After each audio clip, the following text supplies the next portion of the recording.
भारत से जुड़े शाप, वचन और आशीर्वाद में भी रहस्य छिपे हैं।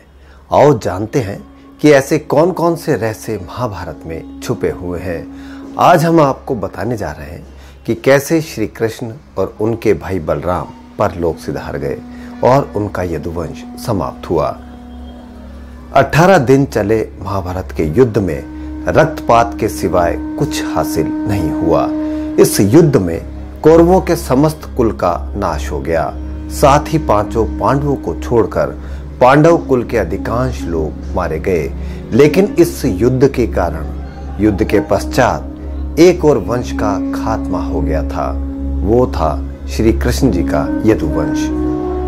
महाभारत युद्ध की समाप्ति के बाद जब युधिष्ठिर का राज तिलक हो रहा था, तब कौरवों की माता गांधारी ने महाभारत युद्ध के लिए श्री कृष्ण को दोषी ठहराते हुए श्राप दिया कि जिस प्रकार कौरवों के वंश का नाश हुआ है, ठीक उसी प्रकार यदुवंश का भी नाश होगा। गांधारी के श्राप से विनाश काल आने के कारण श्री कृष्ण द्वारिका लौटकर यदुवंशियों को लेकर प्रयास क्षेत्र में आ गए थे। यदुवंशी अपने साथ अन्न भंडार भी ले आए थे। कृष्ण ने ब्राह्मणों को अन्न दान देकर यदुवंशियों को मृत्यु का इंतजार करने का आदेश दिया था।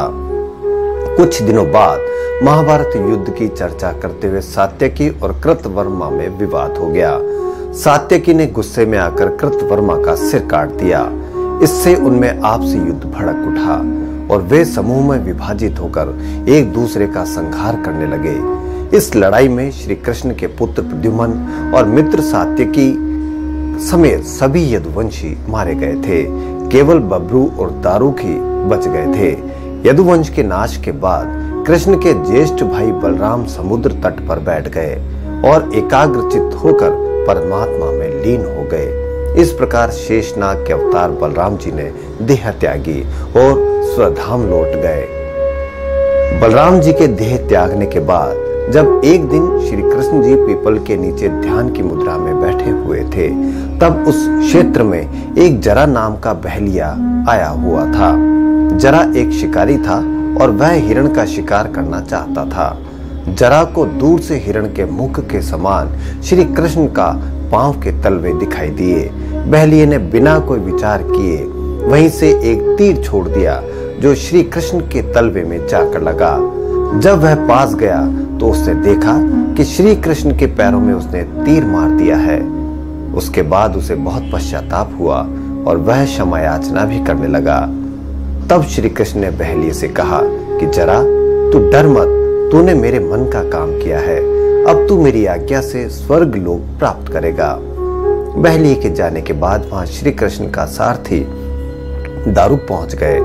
दारुक को देखकर श्री कृष्ण ने कहा कि वह द्वारिका जाकर सभी को यह बताए कि पूरा यदुवंश नष्ट हो चुका है और बलराम के साथ कृष्ण भी स्वधाम लौट चुके हैं। अतः सभी लोग द्वारिका छोड़ दें, क्योंकि यह नगरी अब जलमग्न होने वाली है। मेरी माता, पिता और सभी प्रियजन इंद्रप्रस्थ को चले जाए। यह संदेश लेकर दारुक वहां से चला गया। इसके बाद उस क्षेत्र में सभी देवता, स्वर्ग की अप्सराएं, यक्ष, किन्नर, गंधर्व आदि आए और उन्होंने श्री कृष्ण की आराधना की। आराधना के बाद श्री कृष्ण ने अपने नेत्र बंद कर लिए और वे सशरीर ही अपने धाम को लौट गए। श्रीमद् भागवत के अनुसार जब श्री कृष्ण और बलराम के स्वधाम गमन की सूचना इनके प्रियजनों तक पहुंची तो उन्होंने भी इस दुख से प्राण त्याग दिए।